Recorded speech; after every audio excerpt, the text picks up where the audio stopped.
운동체육학에서 이미지 트레이닝이라는 말이 있습니다. 그게 무슨 말인가 하면은 상상을 통해서 훈련을 더 증진시킨다는 거예요. 내가 이렇게 해야지, 이렇게 해야지, 이렇게 해야지. 그런 생각들이 축적되어서 결국 금메달 따게 만들어준다는 것입니다. 예를 들어서 우리나라의 아테네 올림픽에서 한국의 첫 금메달을 안겨준 유도 이원희 선수 승리의 비결이 이미지 트레이닝, 상상 훈련을 통해서 얻은 결과라고 얘기합니다.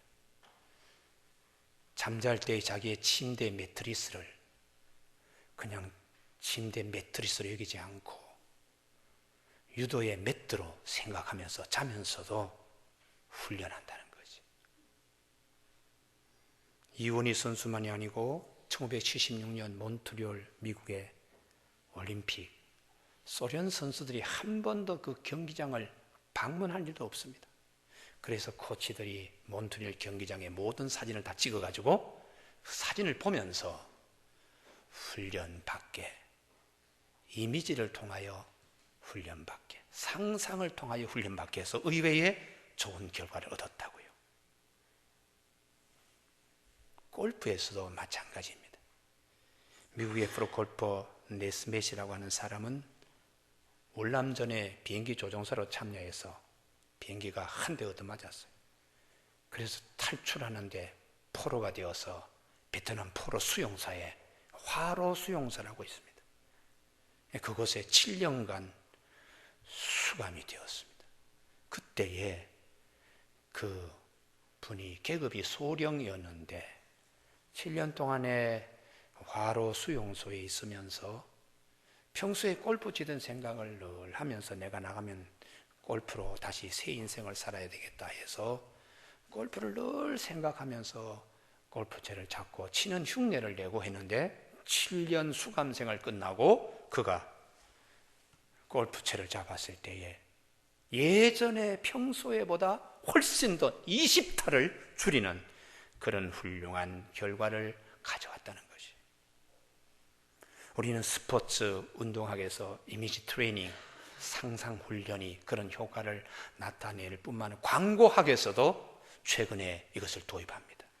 미국의 광고학 교수 제임스 영은 아이디어가 광고에 최고 중요한 것인데 그 아이디어는 영감에 의해서 생겨나는데 이 영감은 많은 생각을 할 때에 주어진다고 얘기하는 거예요. 교회 여러분, 성경은 이미 오래전에 얘기하셨습니다. 묵상훈련하라. 묵상훈련하는 대로 하나님의 은혜를 잊게 된다는 거예요. 그래서 시편 107편 9절에 그가 사모하는 영혼을 만족해 하시며 줄인 영혼에게 좋은 것으로 채워주시는 하나님이시라고요. 말씀을 묵상하고 말씀과 함께 씨름하고 말씀을 자꾸 할 때에 하나님이 그 말씀대로 되는 역사가 있게 하신다는 겁니다. 금년 한 해 위로의 하나님을 묵상할 수 있기를 바랍니다. 그래서 하나님의 위로를 체험해야 됩니다. 문제는 근심, 걱정, 염려, 마음의 상처 이런 것들을 받았을 때 거기에 더 많은 시간과 거기에 더 많은 힘들을 빼앗기고 있어요. 누구에게 상처받는 말을 내가 들었을 때에 괘씸하게 생각합니다. 마음에 지울 수 없습니다. 계속 빨려 들어가면서 상처는 점점 커지어서 그것은 나중에 질병으로 바뀌게 돼요. 그래서 하나님께서 우리에게 말씀하신 것은 항상 기뻐해라. 범사에 감사하라. 빠져나오는 방법입니다. 이미지 트레이닝, 묵상 훈련을 통하여 거기에 계속해서 내가 들어가면 우리의 모든 것을 다 빼앗기죠. 근심은 우리 뼈를 마르게 한다고 성경은 말씀하세요. 그래서 하나님이 우리에게 위로의 말씀, 기쁨의 말씀, 회복의 말씀 이런 말씀을 우리에게 주시는 것입니다. 사랑하는 교우 여러분, 2016년도는 우리의 삶의 패턴이 달라질 수 있기를 바랍니다. 지나간 과거를 돌아보면 거기에 내가 얽매여서 내가 많은 것을 빼앗겼어요. 그리고 그것을 잘 되지 않습니다. 그럴 때 여러분, 올해부터 우리 교회 하나님이 주시는 치유와 회복의 역사를 경험하는 한 해가 될 줄로 믿습니다. 오늘 본문 말씀은 모든 자비와 모든 위로의 하나님을 생각하라. 3절 말씀입니다. 찬송하리로다. 그는 우리 주 예수 그리스도의 하나님이시오 자비의 아버지시오 모든 위로의 하나님이시며, 하나님만이 우리의 진정한 위로자요, 하나님만이 우리의 자비를 베푸시는 아버지심을 성경은 끊임없이 말씀하세요. 그래서 우리가 이 말씀으로 금년 한 해는 어려움이 생겼을 때에 오늘 장로님이 기도하신 대로 하나님만을 바라보는 귀한 믿음의 용사가 되시기 바랍니다. 하나님의 놀라운 일들이 경험되어질 것입니다. 러시아가 세계적인 대문호들을 많이 배출했습니다. 톨스토이, 막심 고리키, 도스토옙스키, 푸시퀸, 수없이 많은 문호들을 배출했는데, 그 중에 도시 이름을, 이 문호의 이름으로 도시 이름을 세운 분은 푸시킨밖에 없어요. 러시아의 고도 상페테르부르크, 유럽의 전체 문명을 압축해 놓은 그런 도시라고 자랑하는 그 상페테르부르크의 외곽에 있는 작은 예쁜 도시 푸시킨 시가 있습니다.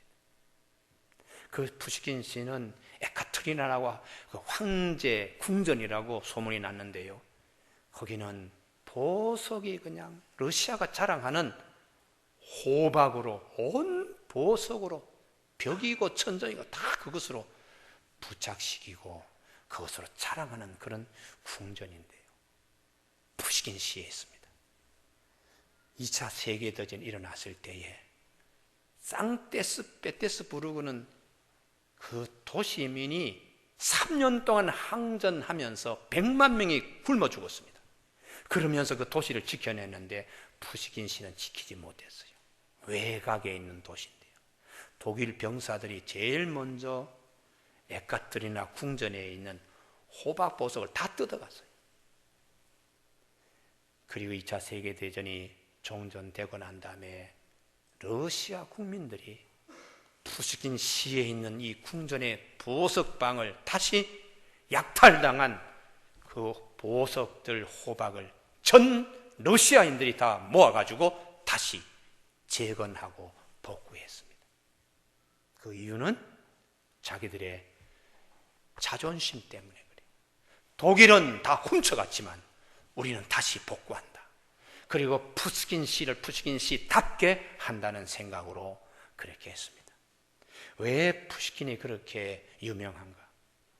우리나라에 푸틴 대통령이 왔을 때도 2013년도에 소공동에 푸시킨 동상을 세워서 그분이 오셨을 때 제막식에 참여하도록 우리 정부가 배려했어요.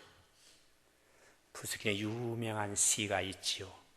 삶이 그대를 속일지라도 슬퍼하거나 노여워하지 말라.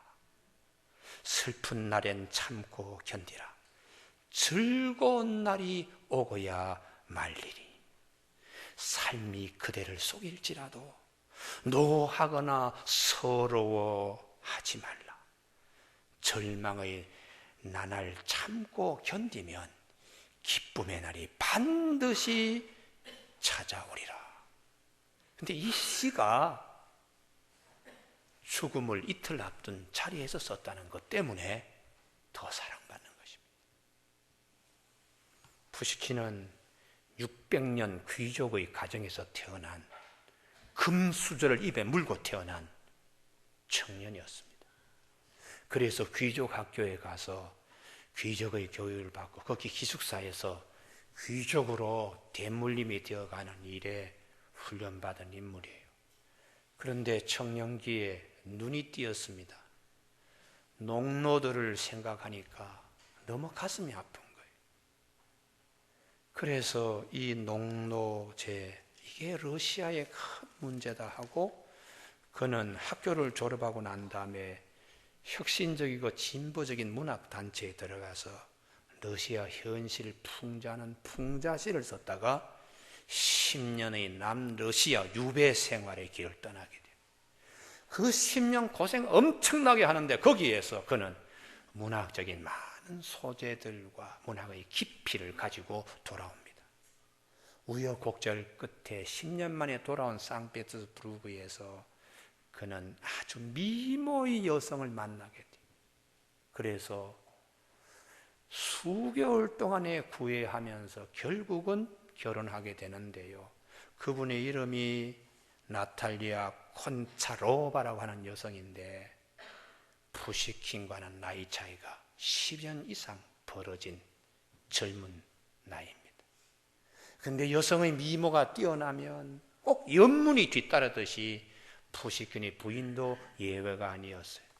결혼 생활 6년 차 그에게 큰 위기가 닥쳤습니다. 사람들의 소문에는 프랑스 귀족 출신인 군인 조르주 단테스와 내연 관계라는 소문이 돌자 푸시킨이 분노해서 추운 겨울날 1월 달에 권총을 들고 결투를 그는 신청합니다. 아내의 명예를 지키기 위해서라도 이런 더러운 소문은 있을 수 없다고 그는 결투를 신청했는데, 시인이 뽑은 총보다 군인이 뽑은 총이 더 빨라서 푸시킨은 총알을 맞고 복부에 총알 맞고 쓰러지고 이틀 후에 죽는데, 그 병상에서 마지막 남긴 시가 삶이 그대를 속일지라도 노하거나 서러워하지 말라. 절망의 날을 참고 견디면 기쁨의 날이 반드시 찾아오리라. 어떻게 이런 시를 쓸 수 있었을까? 위로부터 하나님의 위로를 그는 받으면서 마지막 시간을 보냈기 때문에 이 시가 가능한 것입니다. 아내의 명예를 지키기 위해서 그가 결투를 신청했고 했지만 그 아내도 죽어가는 푸시킨에게는 위로자가 될 수가 없었습니다. 우리 모든 인생은 다 위로가 필요합니다. 자식은 부모에게, 부모는 자식에게, 학생은 선생은 학생들에 의해서, 직장인은 동료들과 상사들에 의해서 서로 위로가 필요합니다. 그러나 그런 위로는 제한적입니다. 더 중요한 위로는, 내 영혼의 진정한 위로는 하나님 한 분밖에 없습니다. 그래서 우리가 찬송하리로다. 모든 위로의 하나님이시고 자비의 하나님이시라고 성경은 말씀하세요. 지난 주간에 뜨겁게 세상을 시끌벅적한 모 재벌 기업 총수의 편지가 한국 시끌시끌했습니다.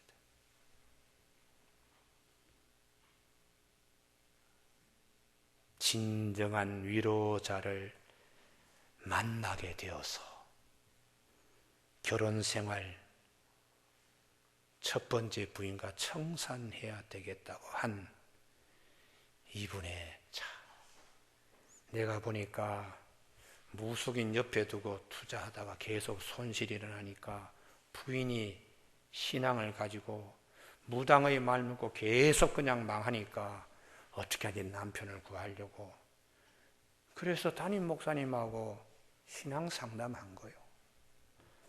담임 목사님이 그 얘기를 똑같은 또 뭐 한 달이 건너면 다 우리 대한민국에 뭐 대통령 안 걸리는 사람이 어디 있겠어요. 그 교회 부목사 출신으로 양재동에 와서 교회를 개척을 하고 순식간에 몇백 명이 된 교회에 교인 가운데 이번에 그분들이 있은 거예요. 청와대에 뭐 목사님들이 돌아가면서 들어가서 예배 드리잖아요. 너무 안타까운 마음에 서로 식구들끼리 이런 일이 있는데 이거 어떻게 하면 좋겠느냐. 그러니까 도와주는 차원에서 했는데 수사 결과가 징역 경사례가 나오니까 이게 참 의외의 결과로 서로 불편하고 거기에 미인계가 들어가 있습니다. 우리 성경에 보면 민수기 25장에 이스라엘 병사들 저주하라 어쩌라 하다 나중에 발람이 미인계를 동원하잖아. 이게 마귀의 역사거든요. 그래서 진정한 위로자는 하나님 한 분밖에 없다는 것을 우리가 알아야 됩니다. 부시킬의 경우에도 마찬가지고 이번에 그분의 경우도 마찬가지. 나의 진정한 위로는 하나님 한 분밖에 없다는 것을 기억해야 돼요. 모든 인간과 모든 피조체는 두 가지 한계를 가지고 있습니다. 첫 번째에 시한부 인생이라는 끝까지 책임지지 못합니다. 두 번째는 능력이 제한되어 있기 때문입니다. 다 해주고 싶어도 본인의 능력이 안 되니까 못합니다. 이 세상의 모든 위로는 순간적이고 변화무쌍합니다. 그런 점에서 사도 바울이 하나님만이 모든 위로의 아버지시다. 위로의 근원이 하나님께로 나온다는 것입니다. 찬송하리로다. 그는 우리 주 예수 그리스도의 하나님이시요 자비의 아버지시요 모든 위로의 하나님이시라고요. 금년 한 해 이미지 트레이닝, 묵상 훈련, 모든 위로의 근원은 하나님께로부터 옵니다. 할렐루야. 그러면서 한 해를 우리가 영적으로 무장할 수 있어야 됩니다. 두 번째 본문의 4절, 우리의 모든 환난 중에서 우리를 위로하사. 하나님은 이런 환난은 위로하시고 저런 환난은 모르겠다 그런 분이 아니라 모든 환난을 다 위로하시고 끝까지 위로하시는 하나님이세요. 중국의 동화 얘기 가운데 유화동 집이라는 곳에 사냥꾼이 숲에서 어린 사슴 한 마리를 얻습니다. 어미를 잃어버리고 길을 잃은 이 사슴이 다 죽어갈 뻔한 어린 사슴을 사냥꾼이 데려와서 자기 집에 강아지들과 함께 키웠습니다. 그러니까 같이 강아지나 사슴이나 다 친구가 되었어요. 그런데 이 사슴이 커서 동네에 나가게 되었습니다. 그런데 이게 웬일입니까? 동네 강아지들이, 개들이 이 사슴을 물어가지고 죽이는 거예요. 그런데 이 사슴은 왜 동네 개들이 자기를 죽이는지 알지도 못하고 죽었다. 이 얘기를 통해서 중국 사람들은 당신들의 지혜를 얘기해요. 울타리 안이한 울타리 밖까지도 알아야 된다는 것이. 무지함이 나를 죽게 만든다는 것입니다. 우리도 우리 삶의 울타리 밖에 계시는 하나님을 알아야 됩니다. 그래야지 우리가 실수하지 않습니다. 농사꾼이 씨를 뿌릴 때 겨울철에 절대로 씨 뿌리지 않습니다. 가뭄이 있을 때 씨 뿌리지 않습니다. 왜요? 하나님의 천리에 반하는 일이기 때문입니다. 따뜻한 봄철 비가 내릴 것쯤 되어서 파종할 때에 그 파종은 30배, 60배, 100배의 결실을 맺지요. 땅 위의 것 가지고 판단하지 않습니다. 하늘의 것도 보면서 씨를 뿌리잖아요. 그래서 하나님이 사람이 떡으로만 사는 것이 아니고 하나님 입에서 나는 모든 말씀으로 산다고 그렇게 말씀하세요.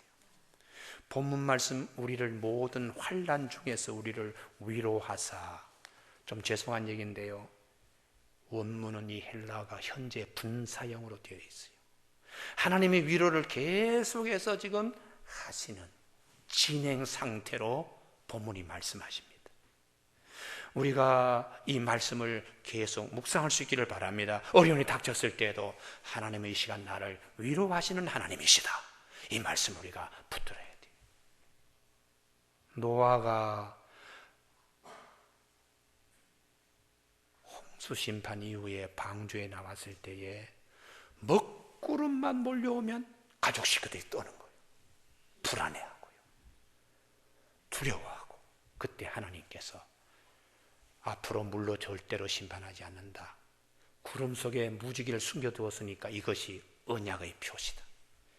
그러면서 노아의 가족 식구들이 구름만 보면, 먹구름만 보면 두려워할 때마다 하나님은 이 말씀을 기억나게 하시고 이미지 트레이닝을 통하여, 묵상 훈련을 통하여 담대한 자들이 되게 하나님이 하셨어요. 야곱이 형의 에서의 낯을 피하여 도망칠 때에 하나님이 나타나셔서 그에게 말씀을 주셨습니다. 내가 너에게 허락한 것 다 이루기까지 너를 떠나지 아니하리라. 이렇게 하신 말씀을 받은 야곱이 외삼촌 집에서 20년 동안에 얼마나 불편한 생활하는지 몰라요. 결혼 생활도 외삼촌이 속이고 품삯도 10번이나 그냥 바꾸는 이 어려운 환경 속에서도 야곱이 무너지지 않을 수 있는 이유는 말씀을 묵상하는 겁니다. 내가 너의 허락한 것 다 이루기까지 너를 떠나지 아니하리라. 이 말씀을 묵상하면서 끊임없이 하나님의 위로를 받으면서 그는 나올 때에 2대 가득 찬 짐승과 12지파의 아비가 될 아들들을 데리고 하나님과 약속한 베델로 그는 돌아오게 되지요. 교우 여러분, 금년 한 해 우리 교우들에게 이 축복이 있기를 간절히 소원합니다. 하나님, 우리에게도 야곱과 같은 은혜가 넘치게 하여 주시옵소서. 힘들고 어려울 때마다 위로하시는 이 하나님의 말씀을 내가 붙들고 나가서 연말에는 하나님께 영광 돌릴 수 있는 이 복된 한 해가 되게 하여 주시옵소서. 시편 86편 17절 여호와여 주는 나를 돕고 위로하시는 이시라고 말씀하십니다. 시편 119편 50절에 이 말씀은 나의 고난 중에 위로라. 주의 말씀이 나를 살리셨기 때문이라. 세 번째 오늘 본문, 모든 위로의 근원은 하나님이시요. 두 번째, 하나님은 끊임없이 위로하시는 분이시요. 세 번째, 위로하시는 목적은 우리로 하여금 남에게 위로자가 되게 하기 위해서 위로자로 쓰임받는 축복입니다. 4절 하반절입니다. 우리를 위로하사 우리로 하여금 하나님께 받는 위로로서 모든 환난 중에 있는 자들 능히 위로하게 하시는 이시로다. 하나님, 이 말씀이 오늘 나에게 주시는 말씀이 되게 하여 주시옵소서. 사도 바울은 전도사에게서 참 힘든 일 많이 경험합니다. 유대인들이 따라와서 돌질하지요, 해방하지요. 얻어맞고 피하면 거기까지 와서 또 해방하지요. 이고니온에서 돌로 얻어맞고 누스드라 오니까 누스드라까지 와서 해방하여. 그런데 하나님의 위로가 사도 바울이 안진뱅이에게 일어나라, 서라 했을 때에 안진뱅이가 일어나는 거예요. 하나님의 위로를 받은 사도 바울이 나중에 다시 돌아갈 때에 이것을 간증하는 겁니다. 많은 사람들이 셈을 얻는 겁니다. 돌로 얻어맞을 때 그 아픔만 있는 것이 아니라 하나님께서 내 입에 권세 주셔서 주님께 영광 돌릴 수 있도록 이렇게 하라 하니까 그런 일들이 일어나게 된다고 많은 사람들의 위로자가 되었습니다. 우리가 살면서 탤런트 이지선 씨 얘기 아시죠? 이화여대 대학원 참 들어갈 수 있게 되는 기회를 얻어서 너무 감사. 그의 여름에 식구들하고 같이 저기 바캉스 갔다가 돌아오다 고속도로에서 추돌사고 일어났어요. 뒤차가 와서 부딪혔는데 차가 그냥 순식간에 화염에 휩싸여서 그 예쁜 얼굴이 55% 전신 화상, 3도 화상, 중화상 40번에 걸쳐서 수술했습니다. 병원에 입원한 지선자매를 담임 목사님이 찾아갔는데 아무 말로도 위로할 수가 없어서 울면서 돌아왔습니다. 한 주일 동안 제단에 엎드려서 하나님, 어떻게 이 20대의 어린 자매를 위로할 수 있습니까? 하나님이 주시는 위로하라는 말씀, 에스더서를 읽으면서 이때를 위함이 아닌지 그 말씀 받고 찾아가서 자매님, 하나님이 이때를 위함이 아닌가, 많은 사람에게 위로자게 되기 위하여 일어나십시오. 하나님의 계획이 있습니다. 예쁜 얼굴로 전도하면서 하나님께 영광 돌리는 것보다 이 시련에서 일어나서 몇십 배 하나님께 영광 돌릴 수 있는 지선자매가 되십시오. 그 말에 새 힘을 얻고 이 지선자매가 40번 수술하면서도 흔들리질 않은 거예요. 나중에 일그러진 얼굴이지만 속에는 새 사람이 되어서 전국 다니면서 간증 집회하고, 지금은 그분이 쓴 책이 대단히 많습니다. 인터넷 검색하면 이지선은 이제는 작가 이지선으로 소개되고 있습니다. 살면서 욥의 고난도 있습니다. 그러나 메시아적 고난이 되게 하시는 하나님이세요. 사도 바울은 우리가 고난받는 거 그리스도의 남은 고난에 내가 동참하는 것이라고 골로새서 1장 24절에서 말씀합니다. 내가 이 고난 속에서 하나님의 위로를 받고 샘을 얻어서 어려운 자에게 위로하게 하시는 하나님의 은혜가 우리에게 있음을 알고, 금년 한 해에 그리스도의 고난이 우리에게 넘친 것 같이 우리가 받는 위로도 그리스도로 말미암아 넘치는 한 해가 되시길 주님의 이름으로 축복합니다. 기도하시겠습니다.